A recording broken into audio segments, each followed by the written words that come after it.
नमस्कार।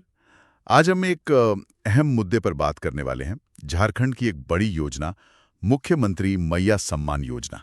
जी, ये योजना काफी चर्चा में रही है। हाल में कुछ रिपोर्ट्स आई हैं, कुछ अपडेट्स हैं जो इस पर नई रोशनी डालती हैं। शुरू तो हुई थी बड़े वादे के साथ, लाखों महिलाओं को सीधी आर्थिक मदद, पर अब इसमें कुछ पेचीदगियां, कुछ परेशान करने वाली बातें भी सामने आ रही हैं। तो आज इसी के तह तक जाने की कोशिश करते हैं। पहले बिल्कुल बेसिक से शुरू करते हैं। योजना लॉन्च हुई 23 सितंबर 2023 को, है ना? जी हाँ, सितंबर 2023। और इसका मकसद था 18 से 50 साल की जो महिलाएं हैं, हाँ, करीब 54-55 लाख होंगी ये, हाँ। उन्हें हर महीने 2,500 रुपए देना। और ये 2,500 रुपए वाली बात भी बाद में आई है ना? पहले तो शायद 1,000 थी। हाँ बिल्कुल। नवंबर 2024 के जो विधानसभा चुनाव थे, उससे ठीक पहले राशि 1,000 से बढ़ाकर 2,500 रुपए की गई थी। अच्छा।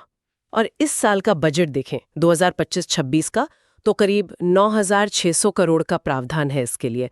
मतलब काफी बड़ी रकम है, बहुत बड़ी रकम है।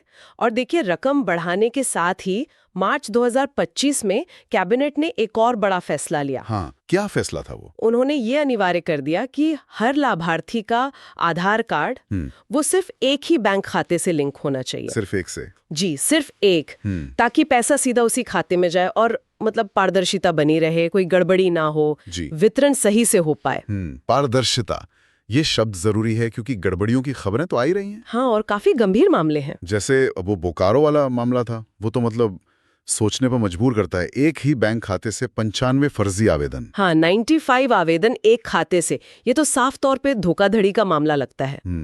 और सिर्फ बोकारो ही नहीं, शायद पूर्वी सिंहभूम में भी कुछ ऐसा ही हुआ। बिल्कुल, पूर्वी सिंहभूम में तो करीब 2,912 बैंक खाते ऐसे पाए गए जो एक से ज्यादा लाभार्थियों से जुड़े थे। 2,912? जी, ये आंकड़ा बताता है कि ये कोई छोटी मोटी चूक नहीं है, शायद सिस्टम में ही कहीं कोई बड़ी खामी रही हो। सही बात है। और अब प्रशासन कह रहा है कि जांच होगी, रिकवरी होगी, लेकिन सवाल वही है कि ये हुआ कैसे? हाँ, वेरिफिकेशन प्रक्रिया पर सवाल उठना लाजमी है। और जाहिर है इन सब चीजों पर राजनीति भी हो रही है। भाजपा ने तो इसे बड़े पैमाने पर भ्रष्टाचार बताया है। हाँ, उन्होंने आरोप लगाए हैं कि फंड का गलत इस्तेमाल हुआ है, बाहर के लोगों को, यहाँ तक कि अवैध अप्रवासियों तक को फायदा पहुंचाया गया है। और वो सीबीआई या एनआईए जैसी एजेंसी से जांच की मांग भी कर रहे हैं। हम यहाँ बस रिपोर्ट कर रहे हैं कि ये आरोप लगाए गए हैं। बिल्कुल, ये तो हुई प्रशासनिक और राजनीतिक बातें, लेकिन इसका एक सामाजिक पहलू भी है जो काफी चिंताजनक है। आप उन विरोध प्रदर्शनों की बात कर रही हैं? हाँ,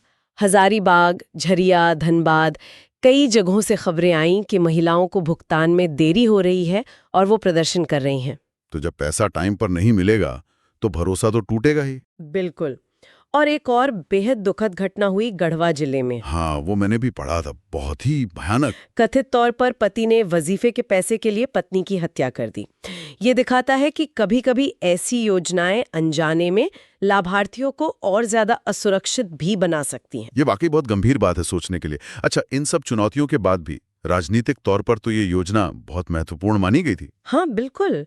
2024 के चुनावों में इसे जेएमएम कांग्रेस गठबंधन के लिए एक गेम चेंजर की तरह देखा जा रहा था। खासकर महिला वोटरों को जोड़ने के लिए, क्योंकि पैसा सीधा खाते में जा रहा है। जी, ये एक बड़ा आकर्षण था। लेकिन दूसरी तरफ जैसा हमने कहा, भाजपा नेता इसे लोकलुभावन स्टंट कह रहे थे। उनका कहना था कि कुप्रबंधन है, जांच ठीक से नहीं हुई। हाँ, ये आरोप प्रत्यारोप चलते रहे। असल में अब स्थिति ये है कि सरकार कोशिश कर रही है कि चीजों को ठीक किया जाए। जैसे वो आधार बैंक लिंकेज वाला नियम। हाँ, वो नियम। और धोखाधड़ी रोकने के लिए वेरिफिकेशन अभियान भी चलाए जा रहे हैं। तो सरकार की तरफ से अब सख्ती दिख रही है। लेकिन क्या ये काफी होगा? देखिए, ये योजना अभी भी जांच के दायरे में है। धोखाधड़ी, जवाबदेही, सामाजिक प्रभाव, ये सब बड़े सवाल हैं। पर क्योंकि ये लाखों महिलाओं से जुड़ी है, तो राजनीतिक रूप से ये अहम बनी रहेगी। तो कुल मिला के हम कह सकते हैं कि ये एक ऐसी योजना है जिसका इरादा तो अच्छा है, कल्याणकारी है, लेकिन इसको लागू करने में काफी मुश्किलें आ रही हैं। हाँ, और इसके परिणाम भी मिले जुले हैं। कहीं खुशी है तो कहीं परेशानी और कहीं गंभीर चिंताएं। बिल्कुल। तो अंत में एक सवाल श्रोताओं के लिए छोड़ते हैं सोचने को। जी। सरकार पारदर्शिता के लिए आधार बैंक लिंकेज को अनिवार्य कर रही है, धोखाधड़ी रोकने की कोशिश कर रही है। हाँ। पर क्या ये कदम वाकई धोखाधड़ी खत्म कर पाएगा, या फिर कहीं ऐसा ना हो कि इस चक्कर में वो योग्य महिलाएं पीछे छूट जाएं जो शायद ये प्रक्रिया, ये तकनीकी चीजें आसानी से पूरी ना कर पाएं। सही बात है। ये संतुलन कैसे साधा जाएगा, यही सबसे बड़ी चुनौती है। ये सोचना जरूरी है।